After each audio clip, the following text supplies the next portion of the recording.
আসসালামু আলাইকুম। কেমন আছেন সবাই? আশা করছি খুব ভালো আছেন। আলহামদুলিল্লাহ আমিও খুব ভালো আছি। চলে এলাম নতুন একটি ভিডিও নিয়ে। Welcome to my channel. একটা ময়েশ্চারাইজার যদি স্কিনকে হাইড্রেট করার পাশাপাশি লাইট ওয়েট ফিল দেয়, তাহলে সেটা কি ডেইলি স্কিন কেয়ার রুটিনের জন্য পারফেক্ট হতে পারে? আজকে আমি শেয়ার করব Pond's hydra miracle super light gel নিয়ে আমার এক্সপিরিয়েন্স, তাই ভিডিও স্কিপ না করে শেষ পর্যন্ত দেখুন। বর্তমান বাজারে অনেক ধরনের ময়শ্চারাইজার পাওয়া যায়, কিন্তু সমস্যা হলো অনেক ক্রিম স্কিনে হেভি ফিল হয়, অয়েলি স্কিনে গ্রিসি লাগে, আবার কিছু ময়শ্চারাইজার পর্যাপ্ত হাইড্রেশন দিতে পারে না। এই কারণে আমি ট্রাই করেছি Pond's hydra miracle super light. প্রথমেই প্যাকেজিংয়ের কথা বলি।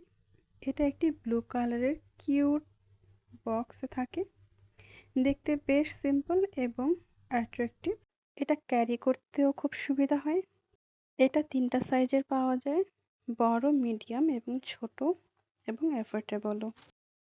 এই জেলের টেক্সচার সত্যি সুপার লাইটওয়েট।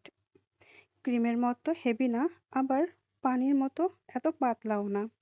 স্কিনে অ্যাপ্লাই করার সাথে সাথেই খুব সহজে ব্লেন্ড হয়ে যায়। অ্যাপ্লাই করার পর স্কিন স্টিকি বা অয়েলি ফিল করে না, বরং ফ্রেশ এবং হাইড্রেট লাগে। এটার অন্যতম মেইন ইনগ্রেডিয়েন্ট হলো হ্যালুরনিক অ্যাসিড, যা স্কিনের ময়েশ্চার ধরে রাখতে সাহায্য করে। তাই স্কিন ড্রাই বা ডিহাইড্রেট ফিল করলে এটা বেশ ইউজফুল হতে পারে।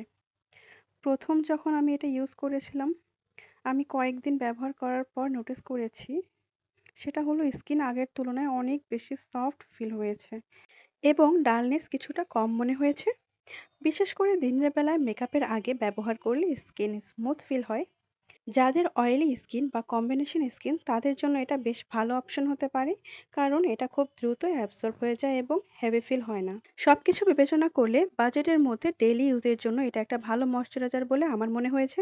তবে স্কিন কেয়ার প্রোডাক্টের রেজাল্ট স্কিন টাইপ অনুযায়ী ভিন্ন হতে পারে, তাই নিজের স্কিন টাইপ অনুযায়ী চুজ করাটাই সবচেয়ে গুরুত্বপূর্ণ। তোমরা যদি এই প্রোডাক্ট ইউজ করে থাকো, তাহলে কমেন্টে তোমাদের এক্সপিরিয়েন্স জানাও। ভিডিওটি ভালো লাগলে লাইক, শেয়ার এবং সাবস্ক্রাইব করতে ভুলবে না। আবার দেখা হবে নতুন কোনো ভিডিওতে। আল্লাহ হাফেজ।